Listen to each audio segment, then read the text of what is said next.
Welcome to Kinky Knots Cafe's Proactive is the Way. Proactive is the Way is a podcast brought to you by two sisters who dove into the health and wellness industry. One plan and the other by fate. We have joined forces to bring to you authentic conversations about our personal experiences as it relates to managing our health, working within the industry, and taking our combined knowledge to share with you some pearls of wisdom that you can take with you to live the best version of you. Over the next year, we will host 2 episodes a month. Each month, we will focus on a topic that is designed to increase an awareness of tools and resources to enhance an aspect of your mind, body, and spirit. A couple of weeks ago, Tiffany and I shared how we tend to listen for the voice of our vocation and where we went wrong on our journey in creating a life fully designed by us. During our discussions, one of the issues that we found occurred as a result of ineffectively listening for the voice of our vocation. We fell into the trap of taking on an identity that was not our own. How often have you seen individuals attempting to be someone in which they were never designed to become? Primarily done because they leveraged their gifts of foresight inappropriately, or pursued a path because they felt pressured by their community. So, how do we overcome our tendencies to desire and pursue that which was not designed for us? How do we politely ignore or drown out the noise of those who believe they are acting in good faith, possessing good intentions and guiding us, and make headway towards that in which our heart truly desires? Well, listen up to our next author who is quite brilliant. A hidden gem, if you ask me. What is the old adage? Never judge a book by its cover. Well, when I first ran into this book, I dug the title. I wasn't too sure of how this author would speak to me, or rather, if I would find his message enlightening. I was quite surprised when I dug in and realized how well he nurtured my mind and soul with his beautifully written correlations and analogies wrapped into his well structured and highly relevant storytelling. A breath of fresh air, indeed. Today, I will interview the author, so to speak. We will address some of the questions I posed a couple of weeks ago, and as he quoted within his book in scripture, John chapter 1, verse 14. And the Word was made flesh and dwelt among us, full of grace and truth. We will dive into his book and let his words grace us with his presence. Disclaimer: however well intentioned, books are not recipes. Because our lives depend on the ability to control what happens in consciousness moment by moment, each person has to achieve success on the basis of his or her own individual efforts and creativity. What a book can do is serve as the framework of a theory for you to reflect upon and from which you may then draw your own conclusions. So join me today as we discuss Let Your Life Speak, listening for the voice of vocation. I will begin with a quote that really encapsulates our discussions today.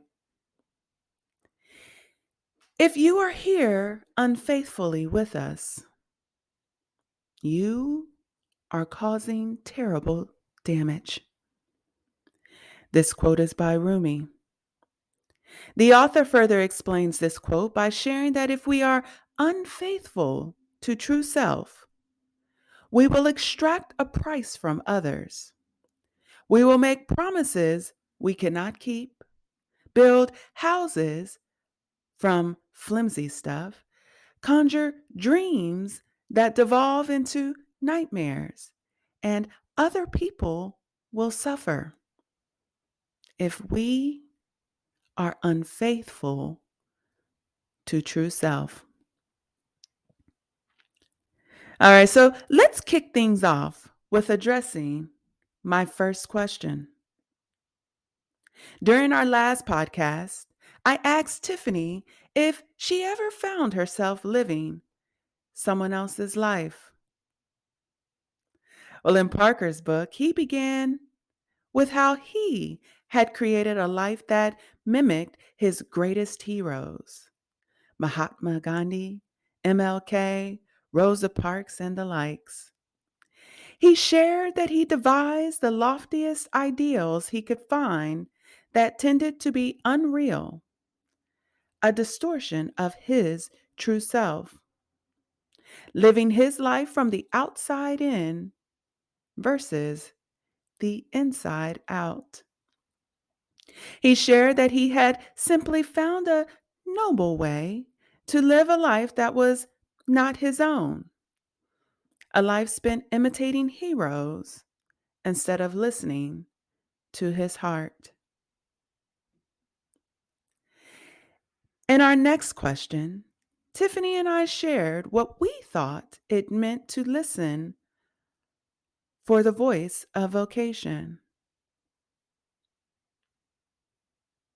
Parker shared, listening for the voice of vocation means that before you tell your life what you intend to do with it, listening for what it intends to do with you. Before you tell your life what truths and values you have decided to live up to, let your life tell you what truths you embody, what values you represent. Tiffany, Tiffany and I actually spoke about this when we discussed our last book, Flow, and the importance of permitting life to ensue you rather than you pursuing it. Tiffany shared that happiness, or the path to happiness, occurred when forces greater than her led her from pursuing a career as a doctor to putting forth all of her energy into becoming a nurse practitioner. She indicated that she was guided on a path that was more aligned to her abilities and desires to be more involved and closer to her patients. As a result of life ensuing her, she found a role in which she possessed greater dedication. This allowed her to prepare and cultivate an experience in which she was able to control.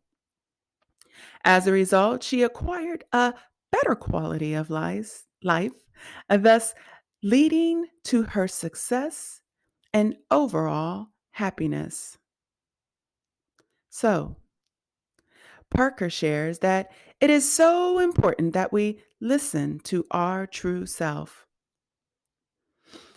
As our true self, when violated, will resist us, sometimes at great cost, holding our lives in check until we honor its truth. Vocation does not come from willfulness, it comes from listening. I must listen to my life and try to understand what it is truly about, not what we would like it to be about. Otherwise, our life, will never represent anything real in the world, no matter how earnest our intentions. Vocation does not mean a goal that I pursue, it means a calling that I hear. Before I can tell my life what I want to do with it, I must listen to my life telling the who I am. I must listen for the truth and values at the heart of my own identity, not the standards by which I must live, but the standards by which I cannot help but live if I am living my own life. The author goes on to share that this can be quite difficult to do because from our first days in school, we are taught to listen to everything and everyone but ourselves, to take all of our clues about living from the people and powers around us. We listen for guidance everywhere except from within. If we can learn to read our own responses to our own experience, we will receive the guidance we need to live more authentic lives.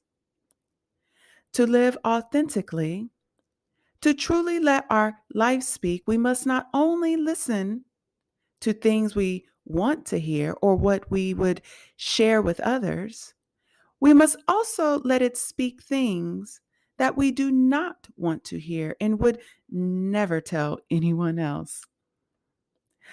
Our life is not only about our strengths and virtues, it is also about our abilities and our limits, our trespasses and our shadow. We must embrace what we dislike or find shameful about ourselves, as well as what we are confident and proud of. And our last question of our last episode, I shared with Tiffany that it was inevitable that while pursuing your greatest desire, there will be roadblocks. I posed the question: how does one maintain focus to keep moving forward and muffle or drown out the noise? In Let Your Life Speak, Parker talks about starting his career in ministry only to cease those efforts and pursue a PhD in sociology. After which, he devoted his life to teaching at Georgetown and giving back to his community, only to get burned out. Then, for the next 10 years, he took a sabbatical and communed with the Quakers. And it was during this time his family and those closest to him verbally shared that he was squandering his gifts.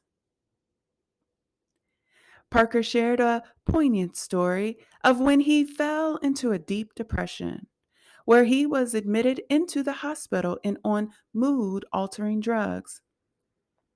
He called it his journey into darkness, a self inflicted affliction as a result of not listening to his true self, his voice of vocation. It was during these moments he actually found his true self. And what I love most about how he overcame this setback was how he permitted himself to view his depression differently. Initially, he shared, this turn in my life was not the sort of spiritual journey I had hoped someday to take. Not an upward climb into the realms of light, not a mountaintop experience of God's presence.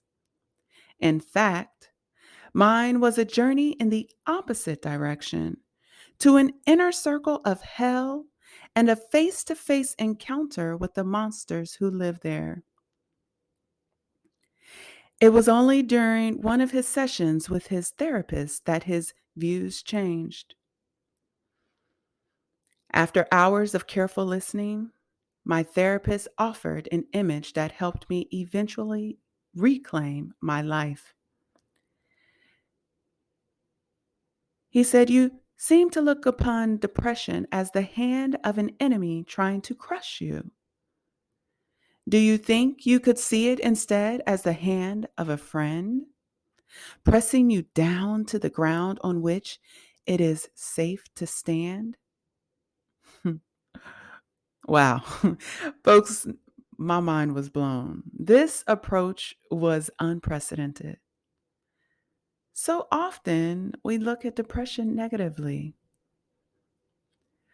Parker finally realized that depression was indeed the hand of a friend trying to press him down to the ground on which it was safe to stand.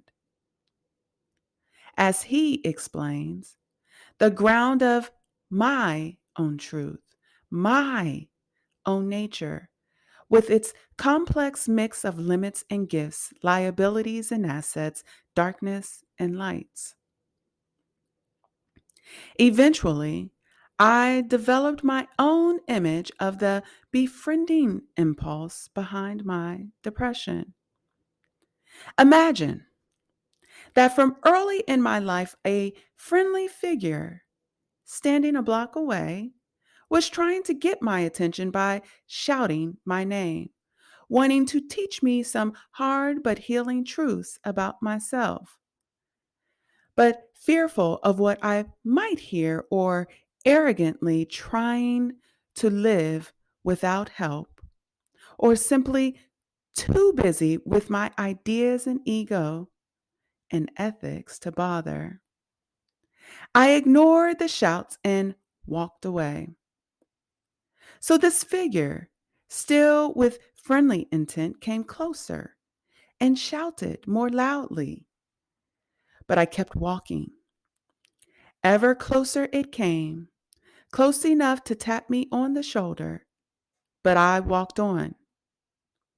Frustrated by my unresponsiveness, the figure threw stones at my back, then struck me with a stick, still wanting simply to get my attention. But despite the pain, I kept walking away. Over the years, the befriending intent of this figure never disappeared, but became obscured by the frustration caused by my refusal to turn around.